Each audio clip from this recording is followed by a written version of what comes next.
నమస్తే, welcome to Telugu 360. మనతో VRS senior నేత ఆర్ఎస్పీ ప్రవీణ్ సార్ అవుతున్నారు. సార్, గత 2 రోజుల నుండి కూడా చూస్తూ ఉన్నాము, ఏదైతే భూపాలపల్లిలో జరిగిన హత్య కావచ్చు, ఇంకా అనేక విషయాలు కూడా బీఆర్ఎస్ హత్య రాజకీయాలు చేస్తూ ఉందని వాళ్ళు ఆరోపిస్తూ ఉన్నారు. మీరేమో కుట్ర రాజకీయాలు చేస్తారని మీరు ఆరోపిస్తున్నారు. అసలు ఎలా చూడొచ్చు ఈ సన్నివేశాలను? హత్యలు ఎందుకు జరుగుతున్నాయి అనేది మీరు ఆలోచించాలి. హత్యలు ఎందుకు జరుగుతాయి? పోలీసు వాళ్ళు ఇళ్లలో కూర్చుంటున్నాం, పోలీసు వాళ్ళు స్టేషన్లో కూర్చుంటున్నాం, పోలీసింగ్ లేకపోతే ఎవరెవరైతే క్రిమినల్స్ ఉన్నారో వాళ్ళందరినీ కూడా తీసుకొచ్చి జైళ్ళలో పెట్టకపోతేనో, ఎక్కడ నేరం జరుగుతుందన్న ముందస్తు సమాచారం లేకపోతేనో ఈ హత్యలు జరుగుతాయి. కరెక్ట్? ఈ హత్యలు జరుగుతున్నాయి విచ్చలవిడిగా, ప్రతి చోట కూడా హత్యలు, అత్యాచారాలు, దోపిడీలు, దౌర్జన్యాలు జరుగుతున్నాయంటే ఎవరు రెస్పాన్సిబుల్? పోలీసు వాళ్ళు. పోలీసు వాళ్ళకు బాస్ ఎవరు తెలంగాణలో? ఎవరు? రేవంత్ రెడ్డి. ఆయన హోంమంత్రి. ఆయన అడగాలి ఈ ప్రశ్న, నన్ను కాదు అడగాల్సింది.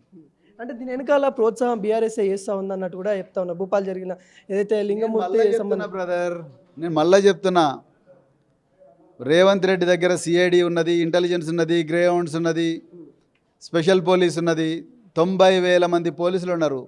తీయండి.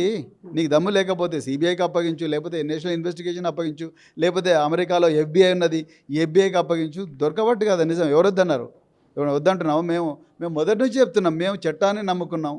మా నాయకులు హరీష్ రావు గారు కానీ, లేకపోతే కేసీఆర్ గారు, KTR గారు అందరు కూడా చట్టాన్ని నమ్ముకొని పనిచేస్తున్నాం. మేము ఎట్టి పరిస్థితుల్లో కూడా చట్టాన్ని అతిక్రమించే పని చెయ్యము. ఆ ఆలోచన కూడా మాకు రాదు. అప్పుడు లేదు, ఇప్పుడు లేదు. తెలంగాణ ఉద్యమం కూడా చట్టబద్ధంగా, రాజ్యాంగబద్ధంగా జరిగిందే.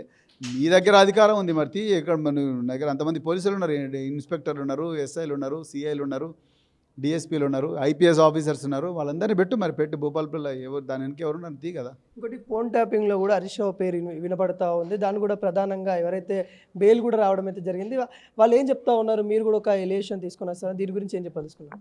నేను ఇంతకుముందే ప్రెస్లో చెప్పిన కదా, వాళ్ళ హరీష్ రావు గారి పేరు మళ్ళీ చెప్పమని చెప్పేసి అమాయకులను ఒత్తిడి చేస్తూ ఉంటే వాళ్ళందరూ విధి లేక చావు బతుకుల మధ్యలో కొట్టుమిట్టాడుతూ ఇలా మేజిస్ట్రేట్ ముందర వాళ్ళు స్టేట్మెంట్ ఇచ్చిండ్రు.